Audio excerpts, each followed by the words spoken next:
Here is my card. Growing up, I was always told that going to college was really important. However, I never knew of how much work went into the financial aid, applications, and scholarships. Paying for college was one of the most stressful aspects of it all, and it didn't help that all of this information was thrown at me in high school.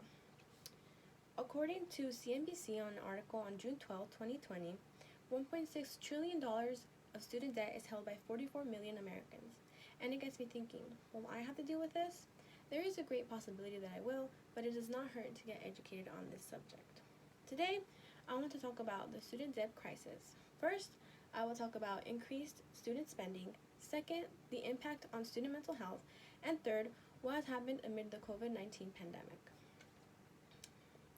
First, the amount of student spending can be tied to tuition increases and lack of state support. The increase of tuition can also be tied to excessive spending on athletics, faculty, and administration. According to Tom Price, a writer for CQ Researcher, in an article on November 18, 2018, colleges have more than doubled the number of administrators between 1987 and 2012. This increased spending for faculty and administrations will have to come out of the pockets of the students attending these colleges. This increase in tuition can be attributed to lack of state support. Tom Price also stated that in the 1970s, 3/4 of the state's colleges' bills were paid by the state, but by 2014, only half of the bills were paid by the state. This causes institutions to increase their tuition, and by doing so, they will have to make up the lack of support from the state, and then in turn, the students will have to pay for more tuition.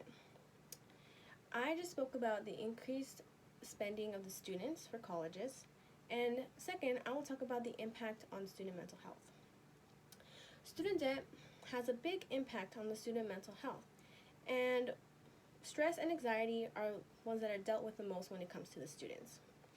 Logan Ramsey, in an article on Yale Academic, One File on October 19, 2019, saw that 61% of students reported anxiety, 45% reported stress, and 28% reported academic issues, among other issues.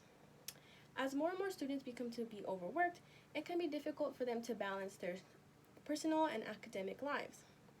Logan Ramsey also found that the American Psychological Association saw a 30% increase in students seeking appointments for counseling centers between 2009 and 2015.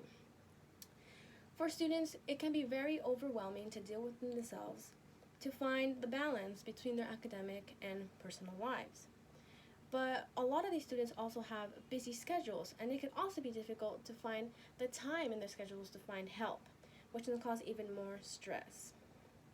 I just spoke about the impact student debt has on mental health, and third, I will talk about what's happened amid the COVID-19 pandemic. COVID-19 has impacted all of our lives in many ways, including the students attending colleges. CNBC found in an article by Abigail Hess on June 12, 2020, found that the government passed a $2 trillion economic stimulus package that included a 6-month break on student debt payment. Students that have lost their jobs because of the pandemic, this helped them stay on their feet until they could figure out another way that they could sustain themselves in the current situations. And although this gives hopes for forgiveness for student debt, we still have a long way to go, even if this pandemic stops or not. Today, I wanted to speak to you about the student debt crisis. I talked about increased student spending. Second, I talked about impact on student mental health. And third, I talked about what's happened amid the COVID-19 pandemic. As I plan to get through college, I know that I will have to deal with this one way or another, but it will not stop me from finishing college, and I hope that this information will help me make the right decisions when it comes to it. Thank you.